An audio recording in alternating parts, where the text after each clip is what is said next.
My fellow Kenyans, good day. It's my hope that you are having hope for a new Kenya. The time is now. It's time for a new dawn.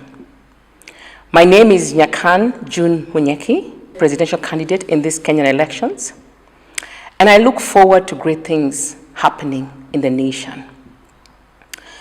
Over the next couple of weeks and the few months ahead of us, I'll be sharing with you the dream I have for this country, which I'm sure will likely align with the dream that millions of Kenyans have for a beautiful country, Kenya.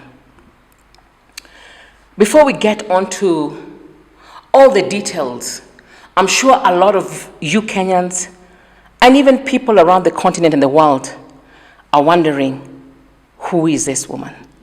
Who is Nyakan? Where has she come from? And why does she want to run for presidency in this nation of Kenya? And so I'm going to begin to share my story with you, even before I share the dream that I have for Kenya. I'll begin to tell you about my background and my experiences so that you can get to have a bit of insights about who I am. At the core of who I am is God. Because without God, we are nothing. And with God, we have everything. As I tell my story, you begin to understand why, for me, being connected to our Maker is extremely critical if we're going to live an intentional, purposeful, and highly impactful life.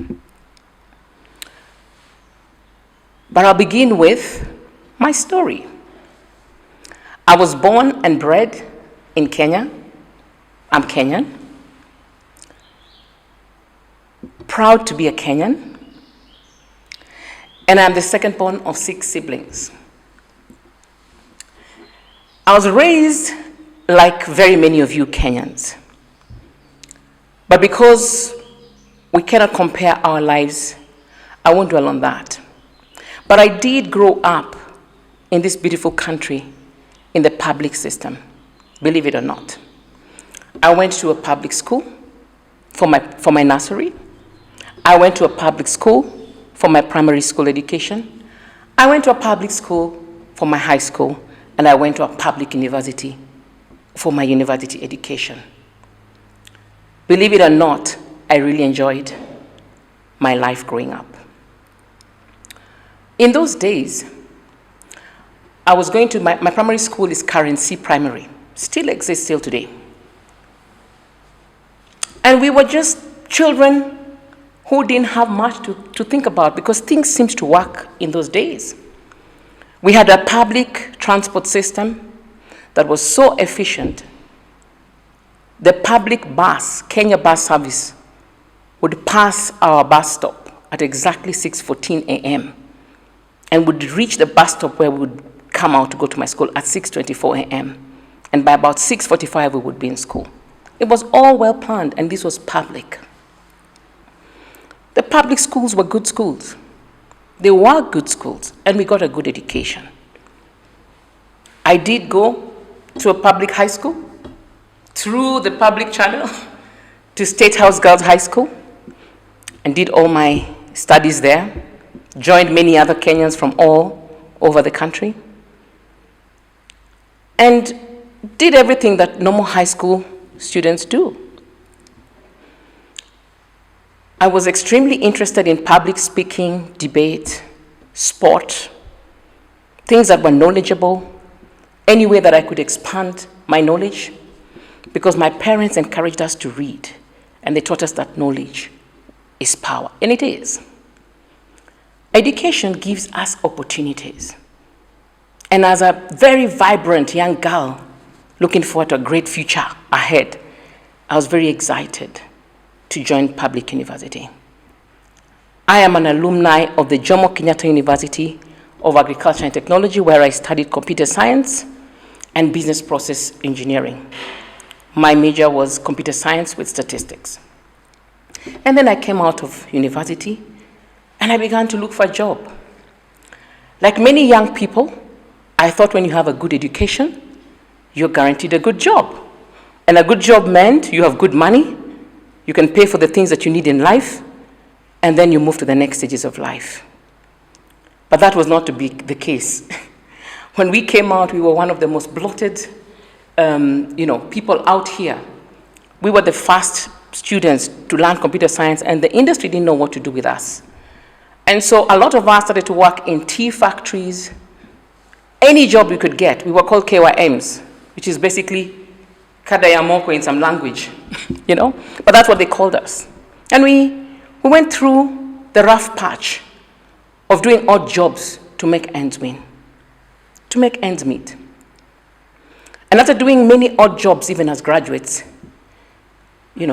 I managed to finally carve out a career within the corporate space and began my career.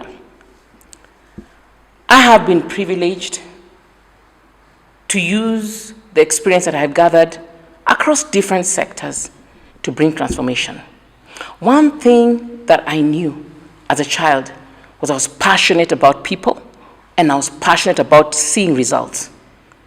I had a high standard of excellence. I do have a lot of challenges, just like many. We're not all perfect, but I had a desire to see true change and true transformation and do whatever it takes to see things move or to see results, whether it's for an institution or for people. So this took me across different sectors, different dimensions. And even though it sounds rosy, I do remember, just like many of you, a time comes when you settle down and start having children. And when we were having our second child, our daughter, in 2004, happy and excited and pregnant, at about 3.5 months of pregnancy, I had a medical condition. That medical condition predisposed me to almost terminal death. I say terminal illness because potential death, because I lived through that issue. But that condition gave me at least 5 months to live. And my life was actually being extended by the pregnancy. It was a medical condition. It was a very difficult time of my life, but I call it one of the best seasons of my life, even though it was one of the most difficult times of my life. Because like many of us in Kenya and in the world, we're really looking at following money, chasing money. We're looking at chasing a career ladder, building a name, acquiring a lot of things, houses and cars and lots of things. I was one of them. But in the face of death, those things are nothing, absolutely nothing. And it was in this season when I was facing this serious medical challenge, literally bedridden and spending many, many hours reflecting on what my life had been to that point. And that if truly I died, what would my life be about? What would people say about Nyakan? And in that place, you have only two choices. Either to face the reality of death and begin to think about your life very intentionally. A lot of people say, write your will. They told me to write my will. Or you become an ostrich and you live in denial. For me, I was facing this situation and really reflecting on my life. And all I could see was, what was I looking and chasing up to that point? Careers, title, travel, money, acquisitions. Where are you going to take all these properties and cars and acquisitions? And suddenly it dawned on me that life should be more meaningful than things. And I needed to have pursued a higher purpose beyond the things I thought were important. And so I began to reflect on surely what was my life supposed to have been, because it looked empty in the face of death. And here it was, days were coming by very fast, and time was closing in on me. And I began to look for my maker. And I started to see where he is. Where are you? I need to negotiate with you because I don't feel like I used my life well to this point. And I started to negotiate for a second chance in life. I started to reflect, what did I feel my life should have been about? And how intentional did I want my life to be moving forward if I was given a second chance to live? And what it looked like to me was looking at all the challenges that were around me, all the poverty that I see, not just in my country, Kenya, but in Africa, the great potential that we have, and start to think about how can my life contribute towards solving the problems that we have and creating wealth. And wealth is not money. Wealth is the overall well-being of people, mentally, psychologically, emotionally, spiritually, financially, socially, environmentally. How can my life be used to transform this? Thankfully, as you can see me today, I lived. And so did our daughter. She's 17 years old now. Beautiful. Both of us overcame that challenge, and she's a beautiful, brilliant, normal child, not what people thought she would be. But from that point onwards, I was grateful that I had a second chance in life, and I thought and said to myself, I need to be more deliberate about my journey of life. So moving forward, I began to see what my life was about. And you must understand that even as I talk about that, I lost everything. I lost my job because I was dying. They were not willing to keep me. There was no money. There was needs for food, the things that you want, power, electricity, mortgage, the things that we all look for. The needs were still there. It was a very difficult moment. But even as we seek to fulfill these needs, these basic needs that we need, I knew that my life needed to be beyond those needs. It had to be intentional. I had to be spending my life solving problems, creating wealth around me, and leaving generational impact. And that is what I did for the next years after that moment, to date. My life's journey ignited a new passion after that time. A passion to look at the potential that we have around us. A passion to change the paradigms and the mindsets that we have. Because when I looked at all the poverty around us, I recognized that poverty is a mindset. It's not that we're poor. There's so much wealth. Look at Kenya. We have oil. We have talent. We have a vibrant youth. We have great opportunities. We have a beautiful blueprint, our Vision 2030. We have forerunners, people who came before us and laid the ground. And there's great policies in place that, if harnessed, can really unlock the potential of this nation. Look at the cultures that we have, the diversity we have as a people. Look at the topography, the landscapes, the geographical setup of our nation. In one country, we have diverse things. I mean, the things I don't even need to repeat. You all know, Kenyans, how blessed we are. And as I moved on with my life, I began to see, instead of complaining about the government, about my leader, about my father and my mother, about somebody else but you who has a problem, I chose to be inside where it matters and start doing something to bring about the change. I worked in institutions, in different sectors, trying to solve problems and turn around the organizations. And this we did. I then began to work with the communities to see how can we be able to unlock the potential of normal mwananchis, the people. If a country is really going to transform its economy, you have to look at where our 80 to 90% of the people are. Over 80 to 90% of our people are living below the poverty line. Is that really making sense in our day? Absolutely not. Not with the kind of resources and opportunities that we have. And instead of pointing fingers, I asked myself, what can I do? I've been a consultant, transforming businesses, solving problems. Let me connect with the people in the communities, thousands and thousands of women on the ground, because sometimes women are more vulnerable economically, and see how can we lock this potential. And you know what I realized?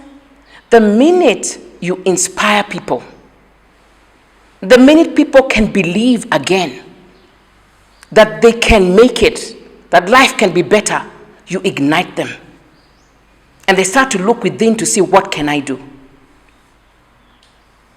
And the joy now for me was being in a position through the work that I have been doing, connecting with people whom we're just telling them, this is what you can do. These are the skills we can teach you to do. And this is how you can increase your income. From 100 to 300 shillings per day doing kibaruas. And thank God if you have a kibarua to do. But moving to jobs that can give you 850 to 1,500 shillings a day. That is significant. And these are the things now that bring joy to my life. They bring meaning to my life. I know that if I ever was faced with a situation where my life was threatened and maybe I was to die anytime, I can tell myself and my maker that the duration that I lived, these are the lives that I have transformed. So my journey has taken me places. It's exposed me to many communities, great people, different cultures, different parts of this country. My journey has led me to work with governments, including our Kenya government, to see how we can create solutions that can help people and help people to solve problems and create wealth that can improve the well-being of the people. That has been where my time has been spent over the last 17 years. Working around the region in other countries to connect with governments and communities and other development partners to see how not just Kenya can be involved in the things that are happening in the continent, but how different countries can also be able to implement ideas that will help their people. I was privileged to become a consultant that can be able to help those.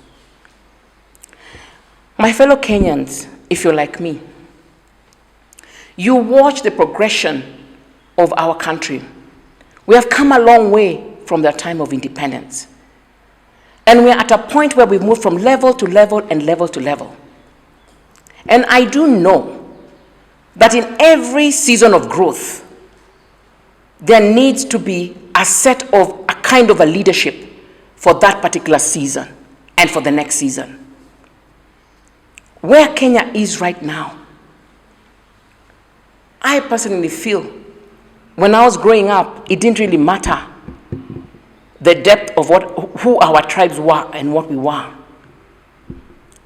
We knew our tribes and we enjoyed what we were.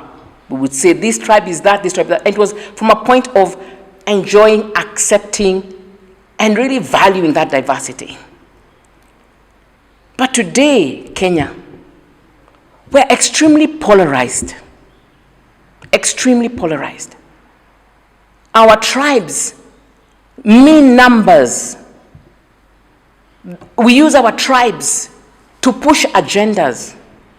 Are we using this beautiful thing that God gave us, our tribes and the diversity, for good, or is it bringing damage to what would otherwise create an environment of continuous growth and prosperity? Kenyans, I am talking to you because I'm a Kenyan in this country with dreams and aspirations and things that I wish could be. I look at our economy. Do you know that I truly believe that some of the most brilliant minds on earth are in Kenya? Brilliant.